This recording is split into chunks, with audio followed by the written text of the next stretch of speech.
Alright everyone, Cody here. So as you may know, How to Make Everything had a fire in their shop recently, which caused massive damage and set them back quite a bit.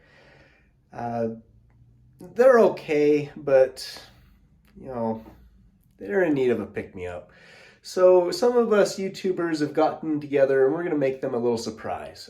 Basically a sign for their newly rebuilt shop, with each letter being made out of a different material. I got the letter M and I wanted to make it out of glass. But after some playing around, I decided glass is just too hard. So I'm going to go with a clay ceramic. So kind of a similar type of material. But that means that I've got to go up to the clay mine and get some resources. Hey Rivers, that wet clay nice and cool, huh?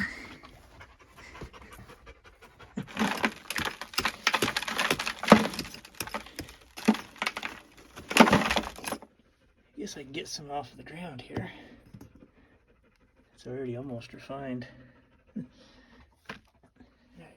That's probably funny. Let's go do it. Come on, Ribs. Okay, so I've got the clay home. It's time to refine it down. So I take some pieces out, mash them up with a stick. This is much easier to do when it's completely dry like this.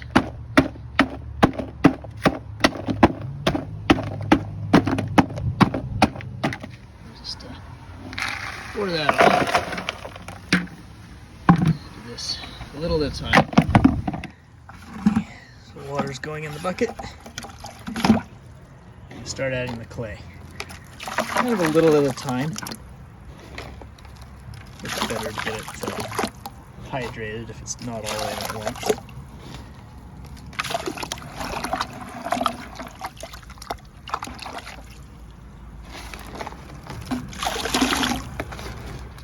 Okay, all the clay's in.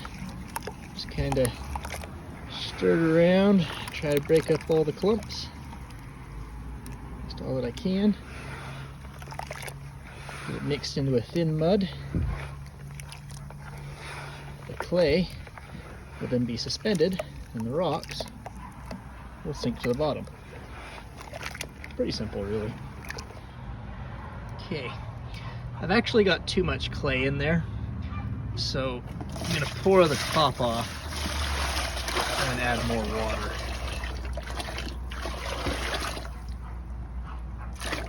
That way I don't get the solution too thick. If it's too thick, it won't settle out. At least not any reasonable amount of time.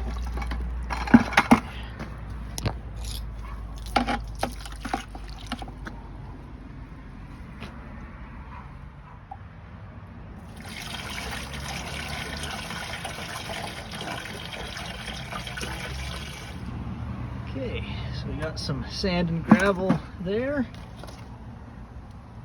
and a fish tank full of clay mud. Hopefully this will settle out, give us a layer of clay at the bottom that we can collect. Okay, clay is settled out as much as it's going to.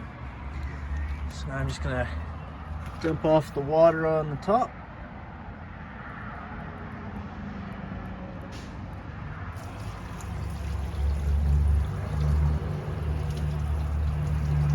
Might work better to siphon it.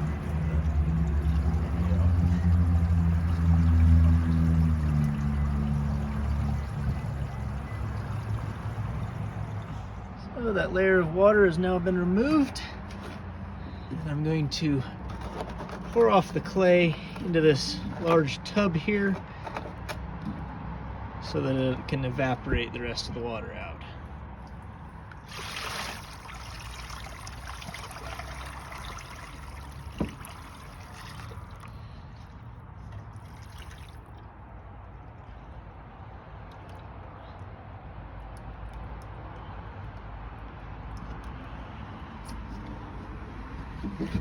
I'm not going to pour it all off. This here is actually a silt. Kind of feels gritty.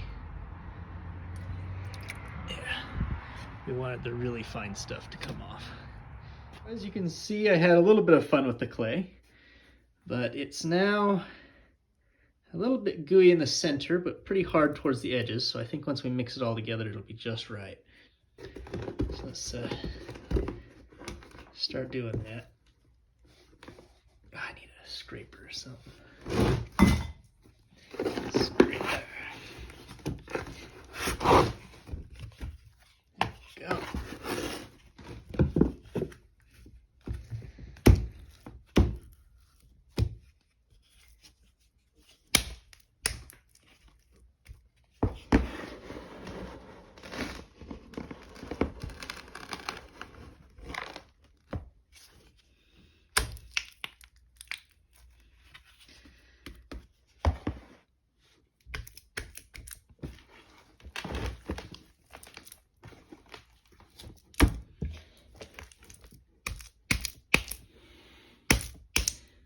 Okay, got a big ball of clay.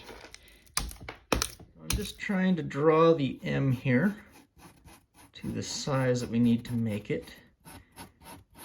Now they want it to be 10 inches wide and 12 inches tall, but the clay is going to have to be 10% larger than that because the clay shrinks as it cures. So I'm making this 13.5 inches tall and 11 inches wide. Okay. Okay. That looks pretty good. It is just a kind of a rough guide for me. Okay. Just kind of wedge the clay around to pop out any air bubbles and to thoroughly mix it.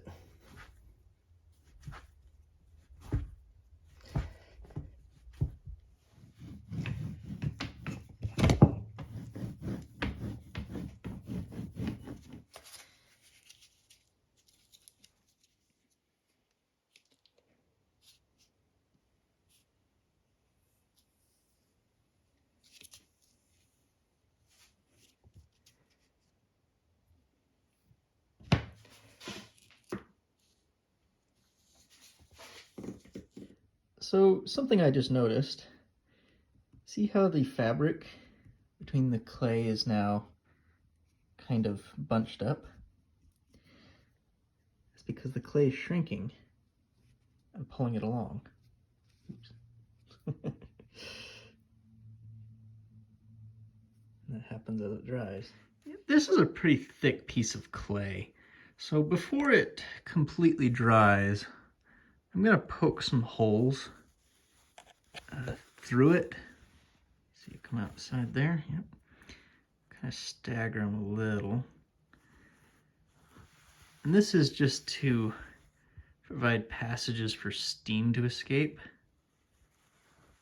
and also so it dries out quicker,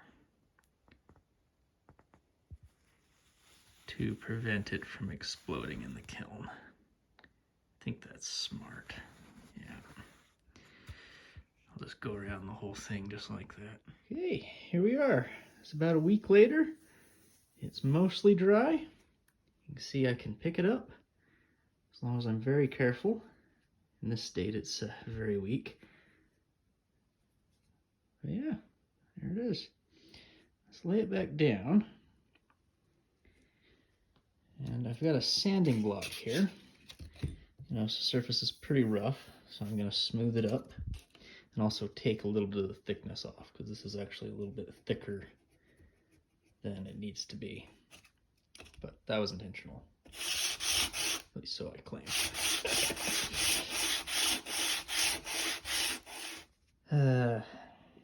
It broke while I was sanding it.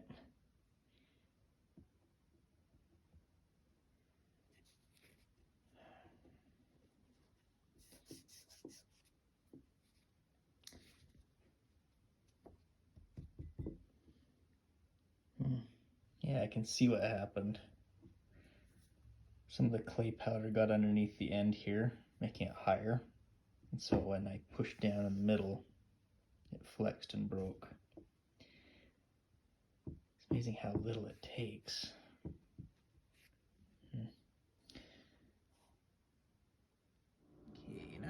moisten the two pieces. Add a little bit of slippy slip. Okay.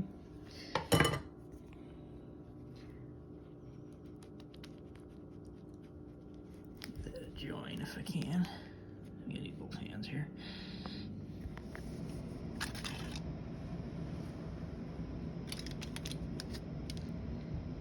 Okay. Cover this with some foil.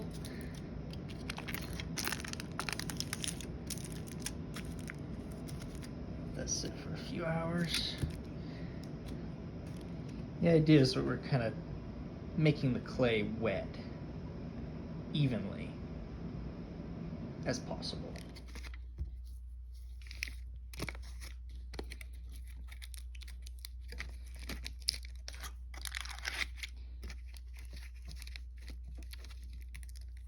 Okay. So I'm drilling the holes for the mounting bolts.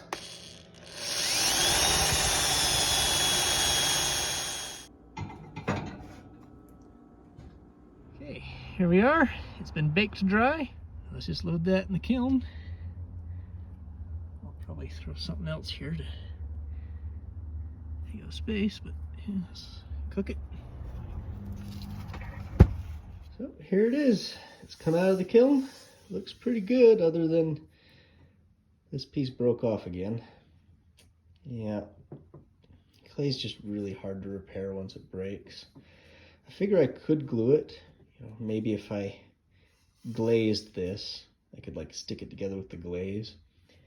But you know what? I've still got plenty of time to work on this project, so I think I'm actually going to start over.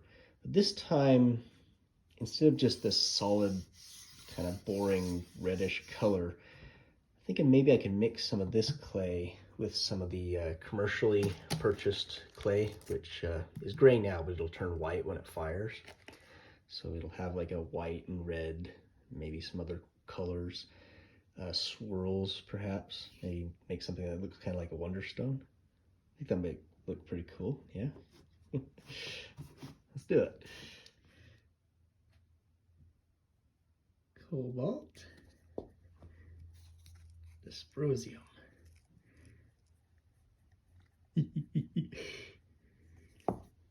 Be some Cody layers. I like this idea.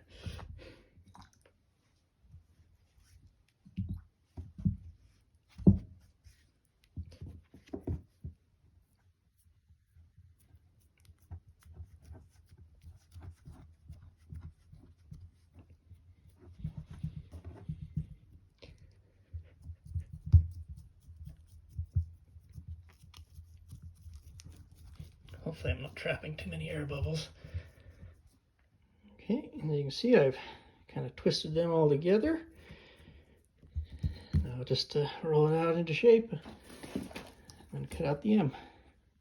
Oh, that looks so cool.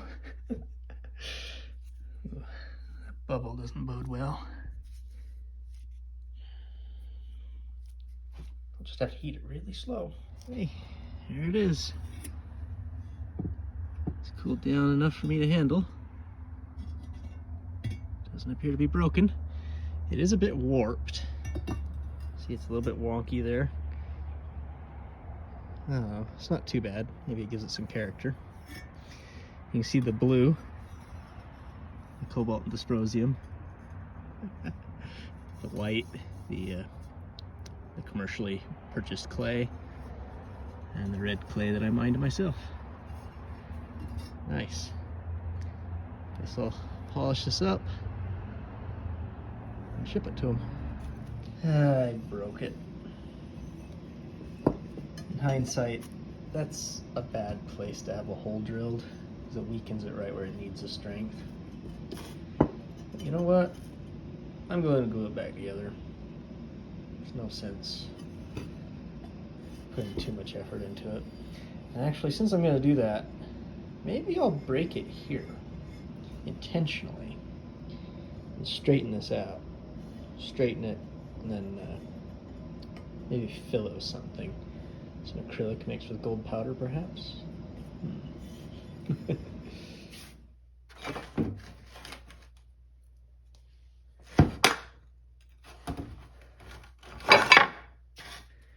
Okay.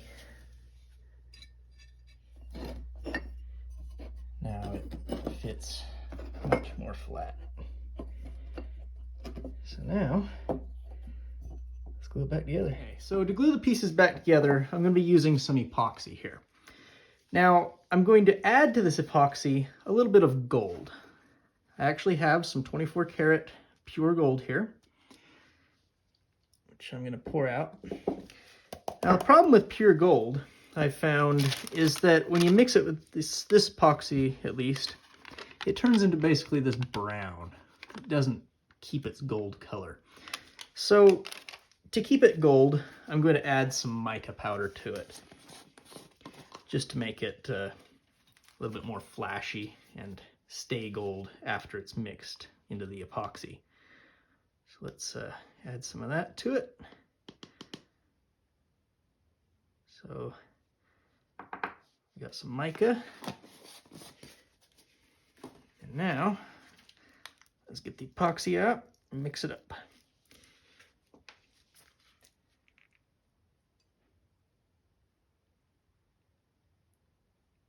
Okay, that's probably plenty. I can mix up a little bit more if I have to. Close that. I had some sticks there. Let's give that a stir. And let's bring in the gold. See the pure gold just kind of turns brown. I don't know if you could see that, but this mica, it stays this super bright, shiny, metallic gold color. So keep those mixed together. So it will contain some gold, but most of the color will be coming from the mica. I'm just going to spread some of this on the broken pieces of the clay ceramic.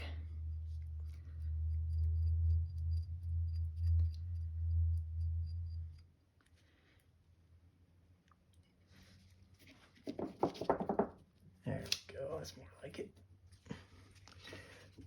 Line it up with the marks on the paper. Line the paper up.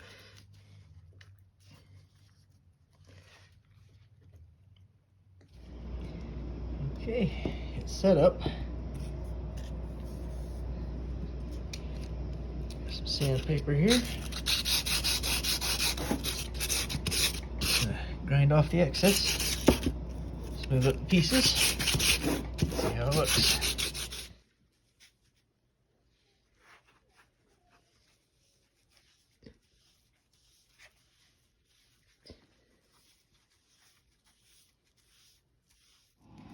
Okay, so here it is. As you can see, I'm packing it for shipping. Got some pieces of wood here to keep these tines from coming together and breaking. I'm going to line the top of this with some foil. Put a couple layers of the aluminum foil on there.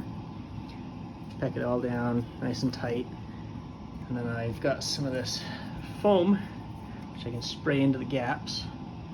And a piece of plywood, which I'll screw on the top, those bolts, and that should be packed. Keep it from moving, keep it protected. And then this box here, of course, I'll put it inside of another box with bubble wrap and stuff to protect it. I ended up going with the press and seal wrap. That seemed to work much better, didn't tear as easily. Anyway, let's squirt some of this foam in. Try not to move the blocks around too much.